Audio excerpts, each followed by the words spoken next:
பறையர்கள் மட்டுமே வாக்களித்து திருமா வந்திருக்க முடியுமானா கண்டிப்பாக வந்திருக்க முடியாது. பிற சாதி மக்களும் திருமா மீது நம்பிக்கை கொண்டு வாக்களித்திருக்கிறார்கள். பாமக ஒரு கணிசமான வன்னியர் ஓட்டை பெறலாம். அது எல்லா வன்னியர் ஓட்டையும் பெற முடியாதுங்கிறது அவங்களுடைய டீக்ரடேஷன்ல இருந்து காமிக்கும். பாமக மொத்தமா வன்னியர் ஓட்டை அள்ளிடும் நம்பியிருந்தா அன்புமணி ராமதாஸ் இந்த எலெக்ஷன் நின்றுக்கணும். அப்படிலாம் அள்ள முடியாது. நம்ம ராஜ்யசபாவுக்கு போயிடலாம். ராமதாஸும் எல்லாம் கட்சிக்காரங்க முக்கியமான பிரதான நபர்கள் யாரோ அவங்க யாரும் வரல. ஏன் வரல அப்படின்னா அவர்களுக்கு தெரியும் இது பெட்டிக்கான தேர்தல், வாக்கு பெட்டிக்கான தேர்தல் அப்படின்னு தீர்மானிச்சதுல எடப்பாடி அதை நம்புகிறார். எதை நம்புறாருன்னா முன்னாடி என்ன சொல்லிடுவாங்க, தங்கத்தட்டில் வச்சு வீசிக்கிறத தேடிட்டு இருந்தார்ல, தங்கத்தட்டில் வச்சு வீசிக்கிறத தேடிட்டு இருந்தாரு, பதவி கொடுக்குறேன்னு சொல்லிட்டு இருந்தாரு. மேபி காசுக்கு அடி போடுற புரோக்கருங்கெல்லாம் வேலை பார்த்தாங்க, நடக்கல. இந்த அம்மாவுக்கு எதுக்கு ஓட்டு பண்ண வச்சுட்டு கார்த்தியாயனை நம்பி திருமாவை கோட்டை விடுவாங்க சிதம்பரம் மக்கள் அப்படின்னு நான் நம்புற. அந்த அளவுக்கு இந்த அம்மா ஸ்டஃப்பான ஆளா இல்லை. கடவுளா பார்த்து திரௌபதி அம்மன் பொன்முடி சரியாத்தான் பேசியிருக்கிறார், பொன்முடி பேசியது சரி, அவர் மீது தொடுக்கப்பட்ட வழக்கு தவறு, அவர் விடுதலை ஆகுதான் சரின்னு திரௌபதி அம்மன் சொல்லியிருக்கதா கூட மக்கள் புரிஞ்சிருக்கலாம்ல. எதுக்கு கருவறையில் சிலை வைக்கிறான், எதுக்கு முன்னோடி தெரியுமா? அது அயோத்திக்கு முன்னோடி. கருவறையில் சிலையை வைக்கிறதுக்கு ஹெல்ப் பண்ணவர், வச்சதுக்கு பிறகு எங்களை எந்த தடுக்கவும் இல்லை, அது கரெக்டு தான் சொன்னவர் எம்ஜிஆர் அப்படின்னு சொல்றாரு. ஆணவ கொலைகளை ஆதரித்து பேசிய அந்த நபர் அவருடைய பழைய காணொலி அதெல்லாம் வைரல் ஆகும் பொழுது திமுக தரப்புக்கு பிரஷர் போடுற வேலையை திமுக ஆதரவு சக்திகளே போட்டுச்சு. சோசியல் மீடியால அவங்க தான் பேசினாங்க. திமுக ஆதரவு சக்தி தான் பேசி, ரெண்டு பேரும் பேசல. பிஜேபியும் ஏடிஎம்கும் பேசவே இல்லை. இன்றைக்கு பட்டியல் சாதி மக்களுடைய நலன்களுக்காக இந்தியாவில் வேற எந்த கட்சியும் விட அம்பேத்கர் சொன்ன வழியில உறுதியாக நின்று உழைக்கிற விசிகாவே தேர்ந்தெடுக்கும். பாப்பாவை காலேஜில் சேர்த்துட்டேன், ஃபீஸ் கூட கட்டிட்டேன். அதெல்லாம் சரிதான். மற்ற செலவுகளுக்கு அது பிரச்சனை இல்லப்பா. ஆமா சித்தப்பா, காலேஜ்ல சேர மாணவிகளுக்கு மாசம் 1000 ரூபாய், படிப்புக்கு தேவையான செலவுகளுக்கு அது ரொம்பவே உதவியா இருக்கு. அது மட்டும் இல்ல, பஸ் வர ஃப்ரீ. இப்போ நான் சாதாரண பெண் இல்ல, புதுமை பெண். நாங்க மட்டும் என்ன, இப்போ பசங்களுக்கும் 1000 ரூபாய் அனௌன்ஸ் பண்ணிருக்காரு நம்ம முதல்வர் ஐயா. இந்தியாவை காக்க ஸ்டாலின் அழைக்கிறேன். அரண்சை நேயர்களுக்கு வணக்கம். நான் மதன் நிறுவலகன். இன்றைய நமது சிறப்பு விருந்தினர் தோழர் மகிழன் அவர்கள். நிறைய விஷயங்கள் நம்ம அவர்கிட்ட விவாதிக்க இருக்கிறோம், அவரை வரவேற்கலாம். வணக்கம் தோழர். வணக்கம். விடுதலை சிறுத்தைகள் கட்சிக்கு சின்னம் கிடைச்சிருச்சு. அதை ஒட்டி அவங்க கொஞ்சம் உற்சாகமா வேலை செஞ்சுட்டு இருக்கிறாங்க. அவங்களுக்கு கிடைத்த அந்த 2 தொகுதிகள், அதுல அவங்க எந்த அளவுல இந்த முறை பெர்ஃபார்ம் பண்ண முடியும் அப்படின்ற ஒரு கேள்விகள் வருது. ஏன்னா போன முறை விழுப்புரம் தொகுதியில உதயசூரியன் சின்னத்துல ரவிக்குமார் நின்று இருந்தாரு, ஈஸியா ஜெயிச்சிட்டார். 1,28,000 ஓட்டு வித்தியாசத்துல வெற்றி பெற்று விட்டார். ஆனா பிற பகுதியோட ஒப்பிடும் போது அதுவும் குறைவுன்னு சொல்றாங்க. பிற பகுதியில 4 லட்சம் 5 லட்சம் ஓட்டுகள் வித்தியாசத்துல வெற்றி பெற்றாங்க. இங்க 1,28,000 ஓகே, பரவாயில்ல. ஆனா சிதம்பரம் தொகுதியில பாத்தீங்க அப்படின்னா கடைசி நேரத்துல ஒரு 1000-2000 ஓட்டு வித்தியாசத்துல நள்ளிரவு வரைக்கும் அந்த பிரச்சனை போயிட்டே இருந்தது. தோத்துருவாரோங்கிற இடத்துல கடைசியில ஜெயிச்சார். அது ஒரே காரணம் சொல்லப்பட்டது, பானை சின்னத்துல நின்னுது அப்படின்னு சொல்றாங்க. இப்ப தலைவர் திருமாவுக்கே பானை சின்னம் அப்படின்றது ஒரு போராடி வெற்றி பெறக்கூடிய நிலையில இருக்கும்போது இப்ப 2 தொகுதியிலையும் பானை சின்னத்தில் நிற்கிறது ஒரு ரிஸ்க் இல்லையா? பானை சின்னம் முன்னாடி அது அறிமுகமாயிருக்குல்ல, இப்போ அறிமுகமாயிருக்குது. இன்னொன்று, பானை சின்னத்திற்காக விடுதலை சிறுத்தைகள் நடத்திய போராட்டமே பானை சின்னத்தை முதல்ல மக்கள் மத்தியில் சமூக வலைதளங்கள்லையும் கிரவுண்ட்லேயும் கூட ஏன் அப்படி பண்ணுறாங்கங்கிற டாக்ஸின் வழியாக ஏற்கனவே அது போதுமான விளம்பரத்தை அது ஆல்ரெடி தேடி கொடுத்துருச்சு. தேர்தல் கமிஷன் வகையில் முதல்ல அவங்க எதிர்முகாமுக்கு வேலை பார்த்தாலும் அது ஒரு வகையில் பிரச்சாரமாக தான் அமைஞ்சு சோசியல் மீடியாவில் ட்ரெண்ட் ஆச்சு. கிரவுண்ட்ல அந்த அளவுக்கு கிரவுண்ட்லேயும் நம்ம ஆளுக்கு பானை சின்னம் கொடுக்கலையாமே அப்படின்னும், அல்லது இவங்க பானை சின்னம் கொடுக்கலையாமே அப்படின்னு சொல்லி எதிர்முகாமில் இருக்கவங்களும் அது தொடர்பாக கிரவுண்டில் சர்ச்சைகள் இருக்க தான் செஞ்சுது. ஸோ அந்த வகையில் அது எனிவேஸ் அது கிரவுண்டில் பாப்புலர் ஆயிடுச்சு. அதனால பானை சின்னம் ஒரு பெரிய பிரச்சனையாக இருக்காது. 3 முனை போட்டி, அதனால இந்த நேரத்தில் திமுக ஸ்வீப் ஆயிரும், அதிக ஓட்டு வித்தியாசத்தில் ஜெயிச்சிடலாம் என்பது போல சொல்லப்படுகிறது. ஆனா இன்னொரு காரணம் என்ன சொல்றாங்கன்னா, அதிமுக பிஜேபி கூட்டணி வைத்ததால் அதிமுக காரங்களே பிஜேபி கூட்டணிக்கு ஓட்டு போடல, அவங்க திமுக கூட்டணி ஓட்டு போட்டாங்கன்னு சொல்ற ஒரு சின்ன ஒரு புள்ளி விவரம். கோவையில 2014 அதுல பிஜேபி கூட்டணி மொத்தமா சேர்ந்து பெற்ற ஓட்டு அப்படின்னு பாத்தீங்க அப்படின்னு சொன்னா பிஜேபி வேட்பாளருக்கு 3,89,000. அதுவே 2019 அதிமுகவும் சேருது. இப்போ அவர்கள் பெற்ற ஓட்டு 3,90,000. 1000 ஓட்டு தான் கூடியிருக்குது. அதிமுக ஓட்டு பிஜேபிக்கு வரல, அது எல்லாமே டிஎம்கேக்கு போயிடுச்சு அப்படின்ற மாதிரி சொல்லிட்டு இருந்தாங்க. ஆனா இப்போ அதிமுக தனியா நிக்கிறதுனால அந்த வாய்ப்புகள் இல்லை, எல்லாமே அதிமுகவுக்கு போயிடும். இப்போ அப்படி இருக்கும்போது கிரவுண்ட் சிக்கலாகும்னு சொல்றாங்க. பிஜேபிக்கு 1000 ஓட்டு தான் இருக்குங்கிறதானே அதுல இருந்து வர்றது இல்ல, அப்படிதான் பார்க்கறது. அதை பிஜேபி 1000 ஓட்டு தான், அவங்களுடைய வக்கு 1000 ஓட்டு தான் அப்படிங்கிற பொழுது அது பெருசா பொருட்படுத்த தேவையில்லைங்கிறது அவங்களுடைய இன்டர்பிரேஷன். இங்க உள்ள நிலைமை ஒண்ணு இருக்குது. ஆனா இங்க வந்து என்னன்னா ஆதிக்க சாதிகள் வந்து சரிக்கு சமமா இருக்கிறாங்க. இவங்க 40% 45% தலித்துகள் இருந்தாலும் வன்னியர்களும் பிற சமூகத்தவரும் கணிசமா இருக்கக்கூடிய பகுதி. இப்ப அதுல வந்து ஒரு சிக்கலை ஏற்படுத்தும். வன்னியர்கள் வந்து பாமக நிற்கக்கூடிய பகுதியில் பாமக போயிடும். அப்போ தலித் ஓட்டுக்கு மட்டும்தான் சார்ந்து இருக்கணும். அதில் வந்து ஏடிஎம்கேயும் பிரிச்சுட்டு போயிடும், பிஜேபியும் பிரிச்சுட்டு போயிடும், இப்படிலாம் சொல்றாங்க. இல்ல பொதுவில் இருக்க புரிதல் தொடர் திருமா வந்து சிதம்பரம் தொகுதியில் அவர் வெல்வதற்கு கஷ்டமாக இருந்தது அப்படிங்கிறதுல வந்து என்னன்னா க்ளோஸா அனைத்து சாதி மக்களும் சேர்ந்துதான் திருமாவளவன் அவர்கள் வெற்றி பெறவதற்கு வாக்களித்திருக்கிறார்கள் அப்படின்னா அதுல இருந்து நான் புரிஞ்சுக்கிட்ட இன்டர்பிரேஷன். ஒரு குறிப்பிட்ட சாதி மட்டும் வாக்களித்து ஒருவேளை திருமா வென்றிருக்க முடியுமா அப்படின்னா முதல்ல பொதுவாக சொல்றதோட அடிப்படையில் பறையர்கள் மட்டுமே வாக்களித்து திருமா வென்றிருக்க முடியுமானா கண்டிப்பாக வென்றிருக்க முடியாது. ஒரு கணிசமான வாக்குகளை பெற்றிருக்கலாம். பிற சாதி மக்களும் திருமா மீது நம்பிக்கை கொண்டு வாக்களித்திருக்கிறார்கள் அப்படின்னு தான் வருது. அப்போ பாமக ஒரு கணிசமான வன்னியர் ஓட்டை பெறலாம். அது வந்து எல்லா வன்னியர் ஓட்டையும் பெற முடியாதுங்கிறது அவங்களுடைய டீக்ரடேஷன்லேருந்து காமிக்குது. வன்னியர்கள் மத்தியில் இப்போ வந்து பிற்படுத்தப்பட்ட ஒரு இடஒதுக்கீட்டுக்கான பிரச்சனைகள் வரும்போது தொடர் திருமாவளவன் அவர்கள் கட்சி திமுக இவங்க போய் உச்சநீதிமன்றம் வரைக்கும் தலையிடுறாங்க. பொது விஷயங்களில் இப்போ வந்து ஈழ பிரச்சனையாகட்டும், சனாதன எதிர்ப்பாகட்டும், இன்னும் பல்வேறு பொது பிரச்சனைகளில் திருமாவளவன் அவர்களும் அவரோட கட்சியும் முன்னாடியில் நின்று வேலை பார்க்கும் பொழுது மக்களுக்கு இந்த 5 ஆண்டு காலத்தில் ஒரு அனுபவமாக இப்போ வந்து முதல்ல வந்து வன்னியர்களை குறித்து இழிவாக பேசிட்டாரு, வன்னியர் சாதி பெண்களை குறித்து இழிவாக பேசிட்டாரு அப்படின்னு போன எலெக்ஷனுக்கு வச்சாங்க. இந்த எலெக்ஷனில் உண்மையிலே வன்னியர் சாதி உட்பட தமிழ்நாட்டின் உழைக்கிற மக்கள், இந்தியாவின் உழைக்கிற மக்கள், பெண்கள் அவங்கள குறித்து இழிவாக பேசுவது எது அப்படிதான் மனு தர்மம்னு சொல்லி எல்லா பொதுவில் அவர் பரப்புரை செய்கிறார். பரப்புரை செய்யும்போது ஐ ஸ்டாண்ட் வித் திருமாங்கிற ஒரு லைன் வந்து பிடிஆர்ட்டு தொடங்குது.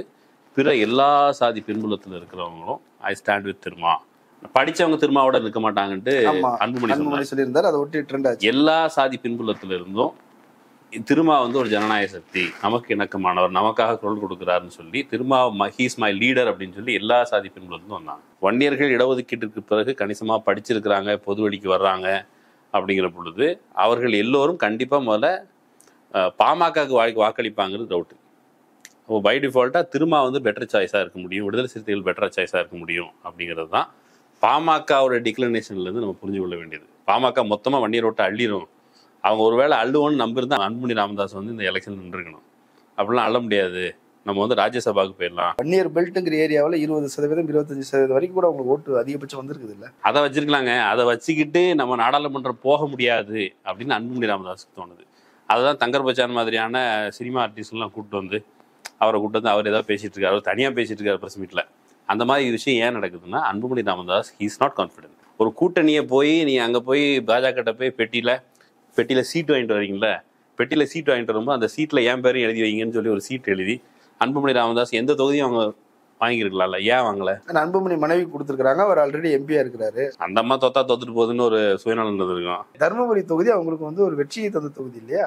அவரே அதை தேர்ந்தெடுக்கலையே. அவர் வந்து ஏற்கனவே ராஜ்யசபாவுக்கு தான் போயிருக்கிறாரு. இப்போ ஏன் திரும்ப ராஜ்யசபாவுக்கு போகாம நான் மக்கள் மத்தியில் போறேன், மக்களே நீங்க வந்து இப்படி தொட இல்லையோ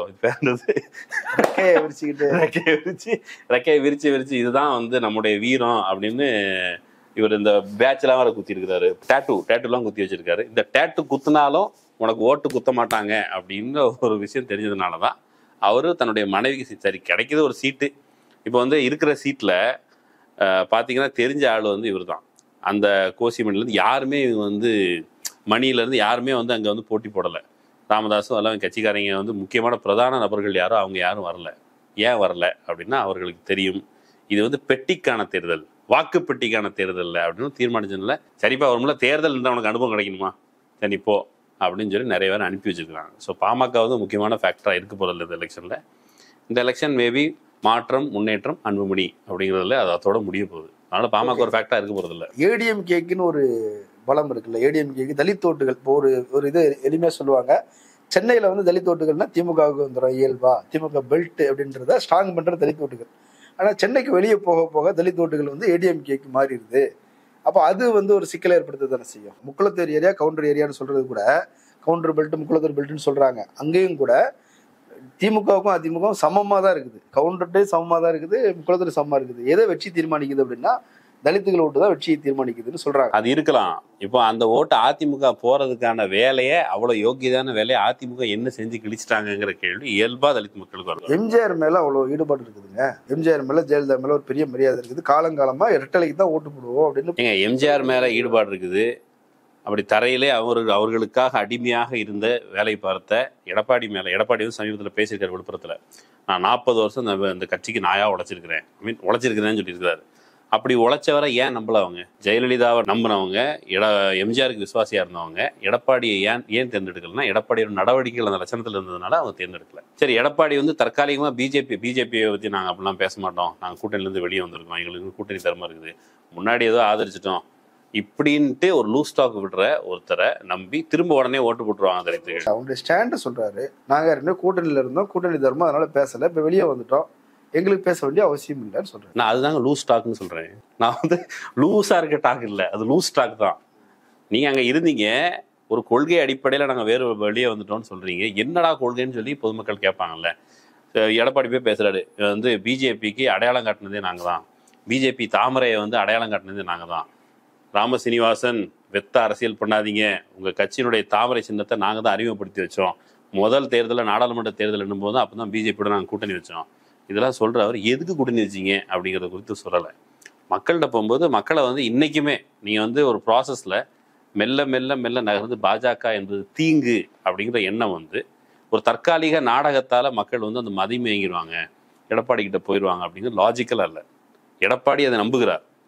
எதை நம்புறாருன்னா, முன்னாடி என்ன சொல்லிடுவாங்க, தங்கத்தட்டில் வச்சு விசிகவை தேடிட்டு இருந்தார்ல, தங்கத்தட்டில் வச்சு விசிகவை தேடிட்டு இருந்தாரு, பதவி கொடுக்குறேன்னு சொல்லிட்டு இருந்தாரு, மேபி காசுக்கு அடி போடுற புரோக்கருங்கெல்லாம் வேலை பார்த்தாங்க, நடக்கலை, எந்த கூட்டணி கட்சியும் போகலை. இப்போ அதிமுக தன்னுடைய சொந்த பலத்தில் இரட்டை இலையை தக்க வைத்திருக்கிறது, இரட்டை இலைக்கு வாக்களிப்பவர்கள் இருக்கிறார்கள், அதன் வழியாக அவங்களுக்கு ஓட்டு போயிருங்கிறது அது ஒரு சின்ன சதவீதம் தான். அது வந்து எம்ஜிஆர் காலத்தில் இருந்தது. இப்போ அந்த ஓட்டிங் கன்சால்டேஷன் அதிகரிச்சிருக்கு.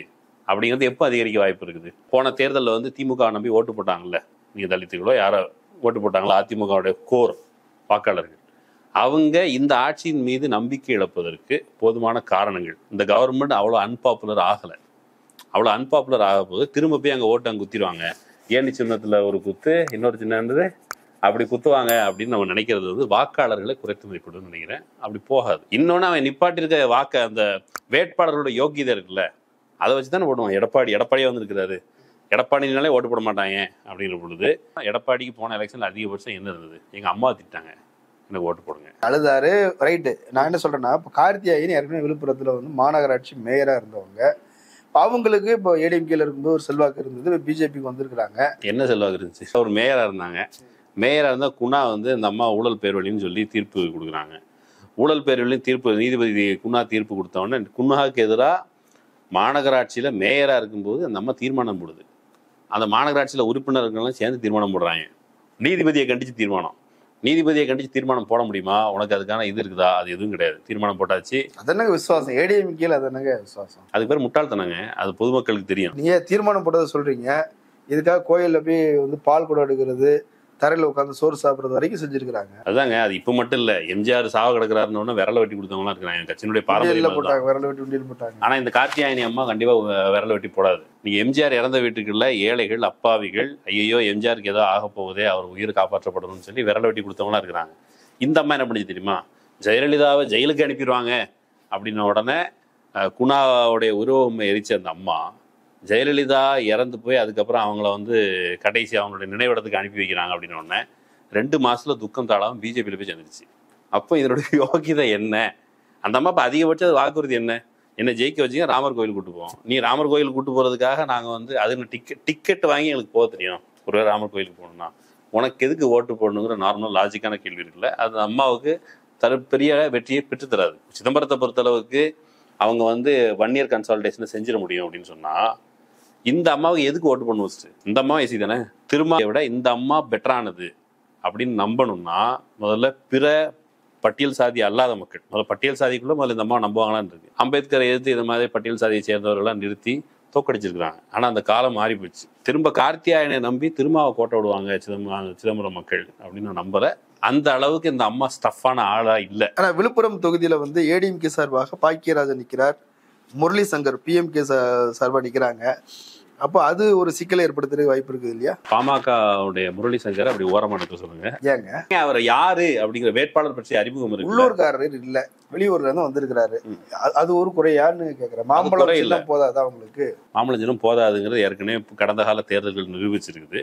இந்த முரளி சங்கரை குறித்த இந்த வேட்பாளர் அறிமுக கூட்டத்துல நம்ம ராமதாஸ் ஐயா இருக்கார்ல, அவர் பேசும் பொழுது அந்த வேட்பாளர் இருக்கார்ல, அவர் ஒரு வார்த்தை பேசுவார் அப்படின்னு சொல்றாரு. இல்ல சரி, கூடுதல் 2-3 வார்த்தை பேசட்டும். ஒரு மரியாதை நிமித்தமா சொல்ற ஒரு சில வார்த்தைகள் பேசுவார் அப்படின்றத அப்படித்தானே சொல்லுவாங்க. சரிங்க, வேட்பாளர் அறிமுக கூட்டத்தில் அவர் ஏதாவது பேசணும்ல. நான் இன்னாருங்க நான் என்ன பண்ணுவேன், அதை பண்ணுவேன், இதை பண்ணுவேன், அப்படி எதுவும் இல்லை. அதிகபட்சம் பாமகவுடைய தேர்தல் அறிக்கையில முக்கியமான அம்சமாக விவாதிக்கப்படுவது நாடக காதல் திருமணங்களை நான் தடுத்து நிறுத்துவோம், 21 வயசுக்குள்ள கல்யாணம் முடிச்சு வைக்கக்கூடாது. இதுதான் உண்மையிலேயே அங்க வன்னிய உழைக்கிற மக்களுக்கு உண்மையிலே பிரச்சனையா இல்ல. அவங்க அதை பத்தி பேசல. NLC ஆலை தொடர்பா நீண்ட காலமா பிரச்சனை ஓடிட்டு இருக்கு. இவங்க பிஜேபி தான் கூட்டணி வச்சிருக்காங்க, என்ன செஞ்சு கிழிச்சிங்க அப்படின்னு சாதாரண மக்கள் கேட்பாங்க. அதற்கு பதில் இல்லை, நாடக காதல் திருமணம் தடுத்து எடுத்தோம். இப்படி பேசுவதன் வழியா இப்ப அதே கூட்டத்துல ராமதாஸ் என்ன பேசினார், நாங்கள் இதை செஞ்சோம் அதை செஞ்சோம் அப்படிலாம் சொல்லல.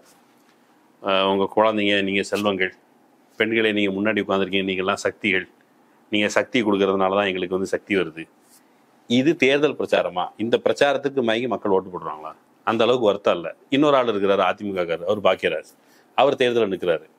அவர் தேர்தலில் நிற்கிறதுக்கு முதல்ல நம்ம வந்து அந்த பிரமாண பத்திரம் தாக்கல் பண்ணாங்கல்ல, வேட்புமனு. அப்போ தாக்கல் பண்ணும்போது என்ன தாக்கல் பண்ணாங்க, நான் என்னென்ன படிச்சிருக்கேன். அவர் மோடி வெளியிலே ஒன்று தாக்கல் பண்ணியிருக்கிறாரு. இவர் மோடியா இல்லை வேற யாரும் என்ன வேணா, நான் வந்து 12வது படிச்சிருக்கேன். சரி, அதுக்கு மேலே என்னெல்லாம் படிச்சிருக்கீங்க? நான் பிஎஸ்சி படிச்சிருக்கேன். ஓ, பிஎஸ்சி படிச்சிருக்கீங்களா? 2 வருஷம் படிச்சிருக்கேன். 3rd இயர் அது விட்டாச்சு. அப்புறம் என்ன படிச்சிருக்கீங்க? நான் LLB படிச்சிருக்கேன். LLB முடிச்சிட்டிங்களா? இல்லை, அது 2 வருஷம் படிச்சிருக்கேன். எங்கே படிச்சிருக்கேன்? பெங்களூரில் படிச்சிருக்கேன். பெங்களூர்லனா அப்போ மன்னாரன் கம்பெனி, சரியா? அதுக்கு பிறகு போஸ்டர் ஓட்டுறாங்க. நீ மக்கள்கிட்ட முதல்ல உண்மையை சொல்லி நான் இன்னாரு இதை செய்கிறேன் அப்படின்னு சொல்லி வாக்கு கேட்கணும். போஸ்டர் அடிக்கிற இடத்துல LLBக்கு முன்னாடி யாராவது டிகிரி முடிச்சிருப்பாங்கல்ல, ஏதாவது டிகிரி முடிச்சுட்டு அப்புறம் LLB பண்ணுறாங்க. அவர் 3 டிகிரி முடிச்சிருக்காரு. அஃபிடவிட்டில் என்ன இருக்குன்னா 1 டிகிரி தான். அந்த 1 டிகிரி முடிக்கலை, பாதியில் விட்டேன்னு இருக்குது. BSc LLB அது ஒரு போஸ்டர், BCom LLB அது ஒரு போஸ்டர், அப்புறம் BA LLB. போஸ்ட் அடிக்க நினைச்சிருப்பான், இவர் MLAக்கு நிற்கிறாரு, MPக்கு நிற்கிறாரு, ஏதோ பெருசாக படிச்சிருவார் போல இருக்கு அப்படின்னு ஆளுக்கு ஒரு பட்டத்தை இவர்களே வாடி வழங்குகிறார்கள். போஸ்டர் டிசைன் பண்ணுற பையன் வழங்கின பட்டத்தை தவிர இவரிடம் ஒன்றும் இல்லை. இது தவிர இவர் அறிமுக கூட்டத்தில் பேசுகிறாங்க. இவர் என்ன பேச வச்சுப்பாரு, SC தனித்தொகுதி SCங்கிறதுலாம் நிற்கிறாரு. இவர் பக்கத்தில் இன்னொருத்தர் பேசுகிறார், அவர் வந்து இந்த CV சண்முகம். CV சண்முகம் என்ன சொன்னார், மேல்பாதி கிராமத்தில் வன்னியர்கள் அந்த கோயிலில் வந்து பறையர் சாதியை சேர்ந்தவங்களை விடலை அப்படின்னு சொன்ன உடனே பொன்முடி போய் கலவரத்தை தூண்டுறாருன்னு சொன்னார். கோயில 3 பாவத்துக்காக ஜெயிலுக்கு போனாரு அப்படின்னு சொல்றாரு. பதவி திரும்ப கிடைச்சிருச்சே. கடவுளா பார்த்து திரௌபதி அம்மன் வந்து பொன்முடி சரியாத்தான் பேசியிருக்கிறார், பொன்முடி பேசியது சரி, அவர் மீது தொடுக்கப்பட்ட வழக்கு தவறு, அவர் விடுதலை ஆகுதான் சரின்னு திரௌபதி அம்மன் சொல்லியிருக்கதா கூட மக்கள் புரிஞ்சிருக்கலாம்ல. இது ஒண்ணு. CV சண்முகம் பட்டியல் சாதி மக்கள் கோயில் நுழைவு தொடர்பாக பொன்முடி ஆதரவாக பேசினார் என்பது கலவரத்தை தூண்டும் செயல் அப்படின்னு பேசுறாரு. அந்த CV சண்முகத்தை பக்கத்துல வச்சுக்கிட்டு தான் இது வந்து தனி தொகுதி, அங்க வந்து இவர் வேண்டாம், யாரு ரவிக்குமார் வேண்டாம், எனக்கு ஓட்டு போடுங்கன்னு கேட்கிறாரு. முதல்ல இவர் எந்த கட்சியில் இருக்கிறார் அப்படின்னா அதிமுக கட்சியில் இருக்கிறார். அதிமுக கட்சி என்றைக்காவது பட்டியல் சாதி மக்களுக்கு நலன்களுக்கு ஆதரவாக இருந்திருக்குதா அப்படின்னா ஒரு பெரிய ட்ராக் ரெக்கார்ட் ஹிஸ்டரி இருக்கு. இல்லை அப்படி மொத்தமாக சொல்லிட முடியுமா? எம்ஜிஆரோ அதிமுகவோ ஏழை எளியவர்களுக்கான கட்சி. அவங்க வந்து சத்துணவு கொண்டு வந்தது ஏழை எளியவர்களுக்காக தான். செருப்பு கொடுத்தாங்க, ஸ்கூலில் டவுசர் கொடுத்தாங்க, பாவாடை சட்டை கொடுத்தாங்க, அரிசி, எல்லாமே ஏழை எளியவர்களுக்காக. அப்படித்தானே நினைச்சாங்க மக்கள். அது நினைப்பாங்க. படத்தில் அவர் எல்லாமே பண்ணுவார். படத்தில் அவர் பெண்களுடைய பாதுகாவலர். அவர் பார்த்தீங்கன்னா பெண்கள் பாதுகாவலர் மட்டும் இல்லை, ஒரு சாதாரண ஏழை விவசாய குடும்பத்தை சேர்ந்தவர் இருப்பார், விவசாய கூலியாக இருப்பார், மீனவனின் நண்பனாக இருப்பார். ஆனால் அது படத்துக்கு மாறா மக்கள் அதை நம்பி தான் ஓட்டு போட்டாங்க. ஆனால் களத்தில் வந்து என்ன பண்ணார், ஃபார் எக்ஸாம்பிள் நீங்கள் வந்து ஒரு சின்ன சும்மா கொஞ்ச நேரம் தேடினேன், இதுக்கப்புறம் வந்து நிறைய கிடைக்கல, சும்மா கொஞ்சம் நேரம் தேடினது தான். நக்சல்வாரி ஒழிப்புங்கிற பேரில் நிறைய பேர் கொண்டார், அது ஊருக்கே தெரிஞ்சது தான். நீங்கள் வந்து ஒரு 15 பேரை கொடூரமான முறையில் கொலை செய்தது. ஜூன் 1981 4 பேர் தொடர்ந்து கொலை பண்ணியிருந்தாங்க. கொலை செய்யப்பட்டவர்களில் செல்வம், ராஜப்பா, பெருமாள், சுப்பிரமணியன், சண்முகம், பாலன், மனோகரன், கண்மணி, தனபால், அன்பு, சரவணன், சின்னத்தம்பி, தர்மன், நடராஜன், மச்சக்காடு, இது கொலை செய்யப்பட்டவர்களுடைய பேர். இந்த கொலை செய்யப்பட்டவர்கள் 8 பேர் பட்டியல் சாதியினர். என்ன செஞ்சாங்க அவங்க எம்ஜிஆர் மாதிரி நடவடிக்கை எடுத்தாங்க. ஒரு பண்ணையார் வந்து இருக்கிறவங்க எடுத்து இல்லாதவனை கொடுக்குறது, இவ்வளவுதான் பண்ணாரு. அதுக்கு எம்ஜிஆர் என்ன பண்ணாரு, அவனை சுட்டு கொண்டாரு. சுட்டு கொண்டது மட்டும் இல்ல, அவர் சுட்டு கொண்டது தவறு அப்படின்னு சொல்லி சென்னை ஹைகோர்ட் அவருடைய நடவடிக்கையை கண்டித்த பொழுது எம்ஜிஆர் என்ன செஞ்சாருன்னு கேட்டா, எம்ஜிஆர் அந்த போலீஸ்காரங்களுக்கு மெடல் குத்தி அழகு பார்த்தார். இது அப்படியே நம்ம பார்த்தீங்கன்னா வீரப்பனை பற்றி நடுவில் டாக்குமெண்ட்ரி இருந்ததுல்ல, அந்த வீரப்பன் டாக்குமெண்ட்ரி என்ன, வீரப்பன் டாக்குமெண்ட்ரியில் இதே மாதிரி ஜெயலலிதா அம்மையார் வீரப்பன் தேடுதல் வேட்டை என்பது பழங்குடியினருக்கு எதிராக நடத்தப்பட்ட வன்முறை நிகழ்த்திய அந்த காவல்துறையை சேர்ந்தவங்க அவங்களுக்கு அந்த மெடல் மாட்டி அழகு பார்த்தாங்க. கோடிக்கணக்கான ரூபாய் அதுக்கு செலவு பண்ணாங்க. அதோடு மட்டும் இல்லாமல் நீங்கள் ஒவ்வொரு வருஷமும் சும்மா பிடிச்சி நாங்கள் வந்து ஜெயலலிதாக்கு போடுறோம் அப்படின்னு சொல்லி லாக்அப்பில் ரெகுலராக நீங்கள் வந்து ஒரு 10 நாளைக்கு ஒருத்தனை எவனையா பிடிச்சி உள்ளதுக்கு போடுறது அப்படிங்கிறது ரெகுலர் ஒரு வேலையாக வச்சுருந்துருக்காங்க. 77, 68, 78, 54 பேர், 79 பேர், 80, 65 பேர், இப்படி பெரிய பட்டியலே இருக்குது. ஆட்களை பிடிச்சி உள்ளதுக்கு போது என்னன்னு கேட்டால் குண்டாஸ் ஆக்ட்ங்கிற பேரில் இது குறித்து இது குண்டாஸ் ஆக்டுக்கும் பட்டியல் சாதியினருக்கு என்ன சம்பந்தம்? இவங்க வந்து எப்பவுமே அந்த மரபை வந்து விட்டு கொடுக்கவே இல்லை. மரபை என்ன விட்டு கொடுக்கலன்னு கேட்டால் 2002 வாக்கில் இதே மாதிரி 300 சொச்சம் பேர் வந்து குண்டாஸ் ஆக்டில் உள்ளதுக்கு போடுறாங்க. யார்? எம்ஜிஆரின் வழித்தோன்றல், அந்த கருணையின் உருவம், புரட்சி தலைவி ஜெயலலிதா அம்மையார் உள்ளதுக்கு போடுறாங்க. அதை வந்து திருமாவளவர்கள் வித் டேட்டாவோட பேசியிருக்காரு. உள்ளதுக்கு போடப்பட்டதில் 75 விழுக்காட்டுன்னு பட்டியல் சாதிகள். ஏன் பட்டியல் சாதிகள் மட்டும் தான் குண்டாஸ் கிரிமினல்ஸ் இருக்காங்களான்னா ஸ்டேட்டோட பெர்ஸ்பெக்டிவ், எம்ஜிஆர் ஜெயலலிதா அவங்களோட பெர்ஸ்பெக்டிவே பட்டியல் சாதியினர், பழங்குடிகள், பிற்படுத்தப்பட்ட மக்கள் அவங்களுக்கு எதிரானதாகவே இருந்தது. இல்லை அப்படி பார்க்குறதா இல்லை காவல்துறை பொதுவாக அவங்க லுங்கி கட்டியிருக்கிறவங்க இல்லை அரெஸ்ட் பண்ணுறாங்க, கருப்பாக இருக்கிறவங்க அரெஸ்ட் பண்ணுறாங்க, கழுத்தில் சிலுவை போட்டிருந்தா, பரட்ட தலையாக இருந்தா, இது பொதுவாக அப்படி அரெஸ்ட் பண்ணுறது. பரட்ட தலையாக இருந்தால் அரெஸ்ட் பண்ணுவாங்களா? நல்ல ஆமாம், அப்போ அவங்க பார்க்கும்போது ஒரு நல்ல இது தோற்றம். நீங்கள் பரட்ட தலையாக இருந்தால் நீ என்ன பண்ணுவீங்க? என்ன வாங்கி கொடுக்கலாம்? ஏற்கனவே எம்ஜிஆர் வந்து என்ன பொதுவான போக்குகளை சொல்ல நான் சாலைகளில் பார்க்குறேன். பட் நீட்டாக ட்ரெஸ் பண்ணிட்டு போகிறவங்களை யாரையும் அவங்க கூப்பிட்டு யார் என்ன குண்டாஸ் ஆக்டில் பரட்ட தலையோட இருக்கிறவங்களாம் அரெஸ்ட் பண்ண மாட்டாங்க. இவங்களுக்கு வந்து கிரிமினல் நோக்கம் இருக்குன்னு சொல்லி அது இப்போ கொண்டு வந்தது இல்லை. எம்ஜிஆர் வந்து அந்த குண்டாஸ் ஆக்டை வந்து எம்பவர் பண்ணுறதுக்கு அவர் தான் முதல்ல அந்த முன்மாதிரி கொண்டு வர்றாரு. அப்பவும் கொத்தா மக்களை அரெஸ்ட் பண்ணுறாங்க. பெரும்பாலும் பாதிக்கப்பட்டவருக்கு ஏழைகள் தான். இப்போ மீனவர்களை படுகொலை செஞ்சார் மீனவர் நண்பன் எம்ஜிஆர். அது எப்படி? அவங்க பரட்டத்தலையோட இருந்தாங்கண்டா, மெரினாவை அழகுபடுத்துறோன்னு சொல்லி அங்கே இருக்கிற மீனவர்களை சுட்டு கொண்டாங்க. இப்படி தொடர்ச்சியாக எப்பவுமே செஞ்சுட்டு இருக்காங்க. ஏதாவது ஒரு கிரிட்டிக்கலாக ஒரு கேள்வி வந்துருச்சு அப்படின்னு சொன்னால் அதை அடித்துடைப்பது. மற்றபடி இந்த வள்ளல் தன்மையை எப்படி வச்சுக்கிறது? நான் வந்து பட்டியல் சொல்கிறேன் எங்கெங்கெல்லாம் இவங்க பண்ணியிருக்கிறாங்க அப்படிங்கிறதுக்கு. மண்டக்காடு கலவரம் நமக்கு தெரியும். இவங்களுடைய லெகசி மண்டக்காடு மண்டக்காட்டில் என்ன நடந்துச்சு? மண்டக்காட்டில் சம்பந்தமில்ல RSS சங் பரிவார் பேர்வழிகள் கலவரத்தை தூண்டி விட்டு ஒரு பெரிய கலவரம் வச்சு அதுக்கு மீனவர்களுக்கும் இந்து நாடார்களுக்குமான கலவரம். அவனுக்கு என்ன சொன்னானுங்க? இந்து பெண்களை வந்து குளிக்கும்போது ஏதாவது கிண்டல் பண்ணிட்டாங்கன்னு சொல்லி ஒரு புரளியை பரப்பி அதன் வழியாக கலவரத்தில் ஈடுபட்டு அதன் வழியாக அந்த ஒட்டுமொத்த அந்த பகுதியவே இது கமர்லைஸ் பண்ணாங்க. அதே போல் இவர்கள் செய்கிற அட்டூழியம் தாங்காமல் மீனாட்சிபுரத்தில், இதான் எம்ஜிஆர் காலத்தில், மீனாட்சிபுரத்தில் இவங்க செய்கிற அட்டூழியம் தாங்காமல் மதம் மாறினா அதை வச்சு கலவரம். அதுக்கு பிறகு புளியங்குடிங்கிற ஊரில் எஸ் அப்படிங்கிற அமைப்பு, சமத்துவ சகோதரத்துவ சங்கம். SSS வந்து RSS மாதிரி இருக்கா, அதுக்கு கவுண்டரா எஸ்ங்கிற பேரில் ஒரு அமைப்பு சொல்லி தொடங்கி நடத்துகிறாங்க. அந்த எஸ்ங்கிற அமைப்பு எப்போ வருதுன்னா ஷெட்யூல் காஸ்ட் வெல்ஃபேர் சங்கம், பட்டியல் சாதியினர் நலச்சங்கம்னு ஒரு அமைப்பு. அந்த அமைப்பில் கூடி அவங்க வந்து மதமாற்றத்தை ஒரு முடிவாக எடுக்கணும். அங்கே போய் கலவரம் பண்ணாங்க. இதெல்லாம் ஃபெசிலிட்டேட் பண்ணது எம்ஜிஆர் காலத்தில். எம்ஜிஆர் வந்து அப்படிலாம் கிடையாது. எம்ஜிஆர் வந்து யோக்கியர், அவர் திராவிட ஆதரவாளர் அப்படின்லாம் எல்லாரும் சொல்லக்கூடும். அதுக்கு நான் சொல்லலை. ஆன்மீக தலைவர் எம்ஜிஆர் அப்படின்னு RSSல புத்தகம் போட்டிருக்காங்க. அந்த புத்தகத்தில் ஒரு பகுதி ஜலகண்டேஸ்வரபுரம், இந்த வேலூர் பக்கத்தில் இருக்க கோட்டையில் இருக்கிற வந்து ஜலகண்டேஸ்வரர் கோயில். அந்த கோயிலுக்குள்ள கருவறையில் கொண்டு போய் சிலையை கொண்டு போய் வைக்கிறேன். எதுக்கு கருவறையில் சிலை வைக்கிறான்? எதுக்கு முன்னோடி தெரியுமா? அது அயோத்திக்கு முன்னோடி. இதை நான் சொல்ல. இப்போ சமீபத்தில் வந்து எடப்பாடி பழனிசாமி வந்து ராமசீனிவாசனை கண்டிச்சிருக்காரு. உங்களை பற்றி தெரியாதா எங்களுக்கு அப்படின்னு கண்டிச்சிருக்காரு. அந்த ராமசீனிவாசன் சொல்கிறாரு, அந்த கோயிலில் போய் கருவறையில் சிலையை வைக்கிறதுக்கு ஹெல்ப் பண்ணவர், வச்சதுக்கு பிறகு எங்களை எந்த விதம் தடுக்கவும் இல்லை, அது கரெக்டு தான் சொன்னவர் எம்ஜிஆர் அப்படின்னு சொல்கிறார். அந்த எம்ஜிஆரின் வழித்தோன்றல் ஜெயலலிதா என்ன கொண்டு வராங்க? அவங்க ஆட்சிக்கு வந்ததுக்கு பிறகு கட்டாய மதமாற்ற தடை சட்டம். கட்டாய மதமாற்ற தடை சட்டத்தை நீங்கள் மீனாட்சிபுரம் இதெல்லாம் வச்சு யோசிப்பாங்க.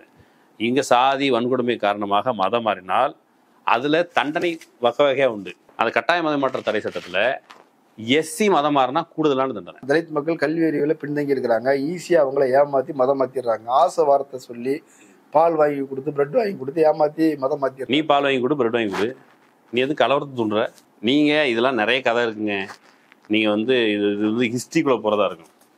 பிஜேபி RSSக்கு ஃபேவராக பட்டியல் சாதியினருக்கு விரோதமாக அவர்கள் செய்த கலவரங்கள். இப்போ வந்து கொடியங்குளத்தில் கலவரம் நடந்துச்சு. கொடியங்குளம் கலவரத்துக்கு யார் காரணம்? பாப்பாப்பட்டி கீரிப்பட்டியில், அங்கே வந்து பாப்பாப்பட்டி கீரிப்பட்டி நாட்டார்மங்கலம் இந்த பகுதிகளில் வந்து எலெக்ஷனே நடத்த முடியல.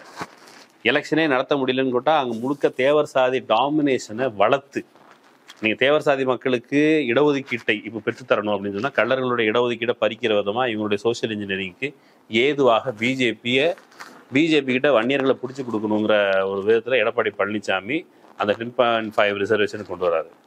அங்கே கள்ளர்களை பயத்து கொள்ள முடிவு எடுக்கிறாரு. ஆனால் இவர்கள் அதிகாரத்திற்கு ஆரம்பத்துக்கு வரணும் அப்படிங்கிற பொழுது கள்ளர்களோ அல்லது அந்த தேவர் சாதியை ஒரு சாதி ரீதியாக மொபிலைஸ் பண்ணுறதுக்கு அங்கங்கே கலவரத்தை நிகழ்த்தியது இந்த ஏடிஎம்கே அவனுடைய கூட்டாளிகள். அதை வந்து தொடர்ச்சியாக செய்கிறாங்க. இந்த பகுதியில் வந்து பட்டியல் சாதின்னு கணிசமாக இருக்கிறாங்க. பாப்பாப்பட்டியில் 45 விழுக்காடு இருந்தாங்க. அப்போ வந்து கீரிப்பட்டியில் 25 விழுக்காடு, நாட்டார்மங்கலத்தில் 25 விழுக்காடு. இந்த பகுதியில் வந்து சாதி ரீதியான கன்சால்டேஷன் இவங்க செஞ்சதனுடைய விளைவு.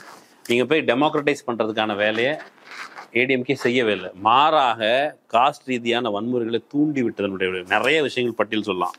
மேலவளவு முருகேசன் படுகொலை அது வந்து பின்னாடி நடக்குது. அதுக்கு முன்னாடி வந்து இங்கே நம்ம சென்னாகரம்பட்டியில் நடந்த படுகொலை. திண்ணியத்தில் மலத்தை திணிச்சது ஜெயலலிதா ஆட்சியில் தான். கண்டதேவி தேர் ஓடாமல் போனது ஜெயலலிதா ஆட்சியில் தான்.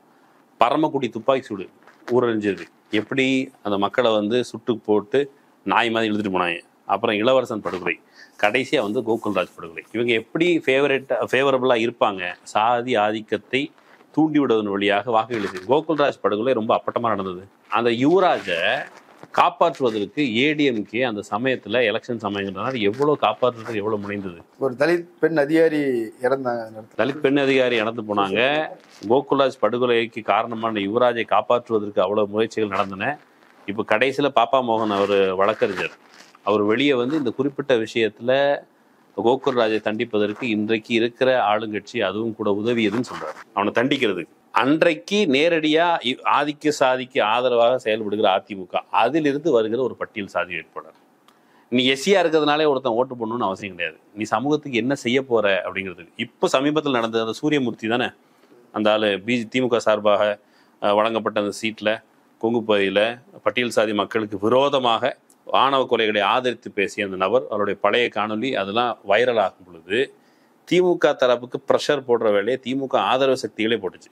சோசியல் மீடியால அவங்க தான் பேசினாங்க. திமுக ஆதரவு சக்தி தான் பேசி, ரெண்டு பேரும் பேசல. பிஜேபியும் ஏடிஎம்கேயும் பேசவே இல்லை. அப்போ இந்த பாக்கியராஜுங்கிற இருக்காருல்ல, அவரு பிஎஸ்சி, பிகாம், பிஏ, எல்எல்பி இதெல்லாம் படிக்கணும்னு ஆசைப்பட்டு இருக்கிறாரு.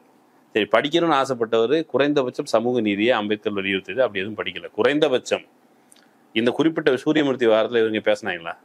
சரி, எடப்பாடி தான் பெரிய ஆளுமையாச்சு, ஏன் சார் பேசலை அப்படின்னு கேட்டாரா? கேட்கல. அப்போ இங்கே கேட்காதவர் பிஜேபிக்கு ரகசியமாக திட்டம் இருப்பதாக சொல்லப்படுகிறது. அவர்கள் ஒருவேளை ஆட்சிக்கு வந்தால் பட்டியல் சாதியினருக்கு எதிராக நிகழ்த்தப்படுகிற வன்கொடுமை, அந்த வன்கொடுமைகளுக்கு எதிராக சட்டத்தை நீக்குவார்கள்னு வருது. இங்கே கேள்வி கேட்காத அங்கே போய் கேட்பாரா? ரவிக்குமார் ஏராளமான பட்டியல் சாதி மக்களுடைய வரலாறு, இப்போ தனித்தொகுதி பற்றிய நூல்கள் எழுதியிருக்காரு. அதனுடைய பர்பஸ், ஏன் அம்பேத்கர் வலியுறுத்தினார், அது எப்படி இரட்டை வாக்குரிமை எங்கெங்கெல்லாம் டிரான்ஸ்ஃபர் ஆகி வந்துச்சு, இப்படி நிறைய அதனுடைய வரலாறுகளை தொகுத்து அவர் எழுதியிருக்கிறார். இது குறித்து எதை குறித்தும் அறிவில்லாத அல்லது எதை குறித்தும் படிக்காத ஒரு நபரால் மட்டும்தான் அதிமுக மாதிரியான ஒரு பிம்ப அரசியல், அதிமுக மாதிரியான சாதி ஆதிக்க அரசியலை ஆதரிக்கிற ஒரு கட்சியில போய் ஐக்கியமாய் எனக்கு ஓட்டு போடுன்னு கேட்க முடியும். இப்படி ஓட்டு போடுங்கன்னு கேட்கறது அப்படிங்கிறது பட்டியல் சாதி மக்களை நீண்ட காலத்திற்கு அரசியல் பட விடாமல் தடுத்து வைத்து அவர்களை யாரோ ஒருவர்களுக்கு அடிமைகளாக, கடைசியில் அம்பேத்கர் சொன்னது என்ன வருது? அம்பேத்கர் சித்தார்த்தா காலேஜில் 1950களில் பேசும் பொழுது போய் உங்களை நம்பி இவங்களை விட்டு போறேனே, இவ்வளோ சுயநல பேர்வழியாக இருக்கிறீங்கன்னு அம்பேத்கர் வருத்தப்படுறாரு. அப்படியான ஒரு சுயநல பேர்வழியாக தான் கார்த்தியாயனிங்கிற நபரும் பாக்கியராஜுங்கிற நபரும் எனக்கு தெரியுறாங்க. கௌதம் சன்னாவுக்கு எதிராக ரவின்னு ஒருத்தர் நின்னார். நாம கூட அந்த பகுதியில் மக்கள்கிட்ட பார்க்கறதுக்கு போயிருந்தோம். அங்கே ரவி தான் ஜெயிச்சார். அவர் தான் பணக்காரர். நீ யார், நீங்கள் இன்டலெக்சுவல் அறிவாளி அப்படின்னு சொல்றீங்க. கௌதம் சன்னா வெற்றி பெற முடியவில்லை. இன்னொன்று பார்த்தீங்கன்னா, இதே சிதம்பரம் இதில் கவர்னர் போய் வேலை செய்கிறார். எல்லாருக்கும் பூணல் போட்டு விடுறாரு. நந்தன் விழா நடத்துறாங்க. நந்தனுங்கிறது அங்கே ஒரு சென்சிட்டிவ். இதெல்லாம் தாக்கத்தை ஏற்படுத்தாதுன்னு நினைக்கிறீங்களா? நந்தன் சென்சிட்டிவ் ஏன்? பூணூல் போட்டு ஒருத்தர் காலையிலே போய் துப்புர வேலை பார்த்துட்டு இருக்காரு. பூணூல் போடுறவர் காலையிலே போய் விவசாய நிலத்துல நின்று சேரை அப்படி குழச்சி இப்படி பூசிட்டு சேரை எடுத்து வேலை பார்த்துட்டு விவசாய நிலத்துல வேலை பார்த்துருக்காரு. இப்படி கற்பனை பண்ண முடியுதா? சாதாரண மக்களுக்கு தெரியும் இந்த பூணூல் போடுறதுலாம் டிராமான்னு அவங்களுக்கு தெரியும். இப்போ தடா பெரியசாமின்னு ஒரு ஆளை ஒரு பேர் வழியாக அதிமுக சேர்த்துருக்குறாங்க. சுயமரியாதை உள்ள பாக்கியராஜ் என்ன கேட்டிருக்குன்னு, யார் இந்த ஆளு, யார் இவனை எதுக்கு விட்டுருக்கீங்க? இவன் எங்கள் சாதி மக்களை நீங்கள் இருக்கிற நிலை தவறு, நீங்கள் பூணூல் போட்டுக்கோங்க அப்படின்னு சொல்கிற இந்த கவர்னருக்கு ஒத்துதுற ஆள். இந்த ஆளே ஏற்கனவே நந்தனார் விழான்னு சொல்லி நடத்தி பூணூல் போட்டுக்கிட்டு வந்திருக்கான். அந்த ஆளவே கட்சியில் சேர்க்குறீங்களே, எனக்கு மானம் இருக்குது, ரோசம் இருக்குது அப்படின்னு சொல்லி மிச்சர் தின்னுட்டு இருக்காம நான் வந்து கேள்வி கேளுங்கன்னு சொல்லி எடப்பாடி கேள்வி கேட்டுருக்கணும். எடப்பாடி தடா பெரியசாமியையும் சேர்த்துக்கிறாரு, இங்கேயும் சேர்க்கிறாரு. ஒருவேளை இவங்கெல்லாம் வரலன்னா முன்னாடி உள்ள விடுதலை சிறுத்தைகள் வந்திருந்தா நாங்கள் ஆற தழுவி நாங்கள் வந்து சீட்டு கொடுத்துருப்போம் அப்படின்னு சொல்கிறாரு. அப்போ இப்படி சுயமரியாதை இல்லாத மானங்கெட்டு ஒரு கட்சியில் இருக்கிற ஒரு நபர் குறித்து பட்டியல் சாதி மக்கள் அரசியல் உணர்வோடு ஒரு முடிவெடுக்கணும். அப்படி முடிவெடுக்கணும்னு சொன்னால் இன்றைக்கு பட்டியல் சாதி மக்களுடைய நலன்களுக்காக இந்தியாவில் வேற எந்த கட்சியும் விட அம்பேத்கர் சொன்ன வழியில் உறுதியாக நின்று உழைக்கிற விசிகாவை தேர்ந்தெடுக்கணும். இல்லை அப்படின்னா நாங்கள் தேர்ந்தெடுக்க மாட்டோம்னு சொன்னால் பன்னெடுங்காலமாக அடிமை வாழ்க்கை வாழ்ந்த அம்பேத்கர் சொல்கிறாரு, நீ வந்து 1000 வருஷம் வாழ்றது பற்றி முக்கியம் இல்லை, ஒரே ஒரு நாள் சுயமரியாதையோடு வாழணும். அப்போது வாக்களிக்கிற நாளில் ஒரே ஒரு நாள் சுயமரியாதையோட வாழணும் அப்படின்னு ஒருவேளை பட்டியல் சாதி மக்கள் கருதினால், பிற்படுத்தப்பட்ட மக்கள் கருதினால் அவர்கள் சேர்ந்து தேர்ந்தெடுக்க வேண்டியது. இப்போ எடப்பாடியுடைய மானக்கேடான நடவடிக்கைகள் இருக்குல்ல, பிஜேபிக்கு அடிமையாக ஜால்ராவாக இருந்து வேலை பார்த்த அந்த காலகட்டத்தை குறித்து அவர் கொஞ்சம் கூட வெக்கம் இல்லை.